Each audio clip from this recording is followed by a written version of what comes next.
Oke, pada kesempatan kali ini saya akan membahas atau menjelaskan mengenai permasalahan yang muncul pada pola interaksi di keluarga, sekolah, dan masyarakat. Lanjut kita ke pembahasan yang pertama dulu, yaitu mengenai permasalahan pola interaksi di keluarga. Di sini terdapat 5 poin. Nah, yang pertama, permasalahannya itu unit keluarga yang tidak lengkap. Nah, ini menjadi suatu permasalahan di keluarga ketika keluarga di dalam keluarga tersebut tidak lengkap, entah itu ayahnya, ibunya, anaknya, dan sebagainya. Ketika salah satu hal tersebut hilang, itu akan membuat suatu permasalahan karena salah satunya itu hilang, jadi tidak lengkap. Seperti itu. Dan yang kedua itu disorganisasi keluarga karena putusnya ikatan perkawinan. Nah, di sini bisa disederhanakan yaitu mengenai perceraian gitu. Perceraian itu akan membuat suatu permasalahan dalam suatu keluarga, entah keluarga dari perempuannya ataupun dari laki-lakinya. Itu akan berakibat fatal. Terus, ada poin yang ketiga yaitu adanya kekurangan dalam keluarga tersebut, yaitu terkait komunikasi antara anggota-anggotanya. Nah, di poin ketiga ini, dalam suatu keluarga, komunikasi itu adalah hal yang sangat penting. Jangan sampai dalam suatu keluarga komunikasinya tidak lancar, entah orang tuanya yang terlalu sibuk bekerja sehingga kurang komunikasi dengan anak dan sebagainya, ataupun anaknya yang kurang terbuka dengan orang tuanya. Itu akan menimbulkan permasalahan dalam suatu keluarga.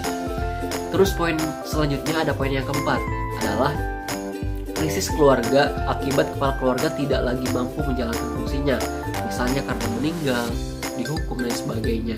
Nah, di sini hampir sama lah dengan poin yang pertama, itu dalam keluarga tersebut ada yang tidak mampu menjalankan fungsinya, entah ayahnya, ibunya, atau anaknya, dengan berbagai faktor, entah meninggal, dihukum, dan sebagainya.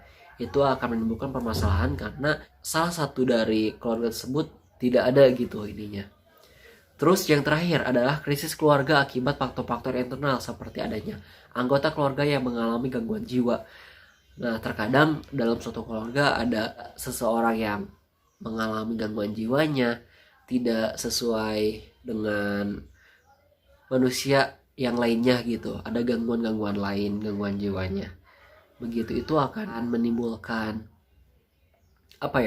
suatu permasalahan. Namun hal yang ini masih bisa ditanggulangi ketika memang orang tua tersebut paham akan hal itu, menerima keadaannya. Nah, kita ke pembahasan selanjutnya mengenai permasalahan yang ada pada pola interaksi di sekolah. Nah, dilansir dari situs resmi Kementerian Pendidikan dan Kebudayaan Republik Indonesia, berikut beberapa masalah sosial di sekolah. Nah, di sini terdapat 3 poin.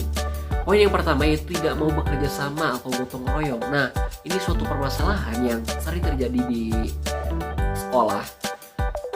Anak tersebut tidak mau bekerja sama, tidak mau bergotong royong dan sebagainya. Entah dalam hal piket umum, piket bersama dan sebagainya. Nah, di sini biasanya karena mungkin dari faktor anak tersebut karena malas dan sebagainya, ataupun anak tersebut mempunyai circle tersendiri, kelompok bermain tersendiri, sehingga dengan kejadian tersebut itu akan menyebabkan ketimpangan antar mahasiswa seperti itu. Terus yang kedua yaitu membuang sampah sembarangan. Nah, permasalahan ini ternyata tidak terjadi di lingkungan tempat tinggal saja, melainkan juga di sekolah. Karena mungkin melihat dari lingkungan tempat tinggal seperti itu, begitupun di sekolah disamakan dengan hal di tempat tinggalnya dan sebagainya. Sehingga ini membuang sampah sembarangan ini menjadi suatu permasalahan yang cukup besar gitu ketika sering dilakukan terus-menerus. Nah, poin yang terakhir mengenai permasalahan pola interaksi di sekolah adalah membolos. Membolos ini adalah suatu permasalahan yang sangat riskan sekali gitu di kehidupan kita kali ini pada suatu lembaga. Nah, Karena membolos ini terjadi terkadang karena tidak menyukai guru atau mata pelajaran. Di samping itu, membolos pun terjadi karena kurangnya pola interaksi dari orang tua terhadap anaknya, sehingga membuat anak dengan seenaknya gitu membolos. Pembahasan yang selanjutnya mengenai permasalahan pola interaksi di masyarakat. Di sini terdapat dua pembahasan, yaitu ada permasalahan pola interaksi di masyarakat pedesaan dan permasalahan pola interaksi di masyarakat perkotaan. Yang pertama di pedesaan dulu. Untuk mengenai permasalahan pola interaksi di pedesaan, itu permasalahan mengenai kemiskinan dan lain sebagainya, karena pedesaan ini kurangnya akan pola interaksi dari orang-orang yang berpengetahuan lebih dan lain sebagainya, sehingga kemiskinan menjadi suatu permasalahan di lingkungan pedesaan. Selanjutnya, permasalahan pola interaksi di lingkungan masyarakat perkotaan. Nah, terkadang di masyarakat perkotaan ini pola interaksinya adalah orang-orangnya itu individual, tidak terlalu bermasyarakat dan bersosial. Jadi mengurusi hidupnya sendiri gitu, entah jarang berinteraksi dengan tetangganya dan sebagainya. Itu sudah menjadi fenomena yang terjadi dalam lingkungan masyarakat perkotaan atau lingkungan modern. Nah, mungkin itu pembahasan yang dapat saya jelaskan pada kesempatan kali ini. Kurang lebihnya mohon maaf.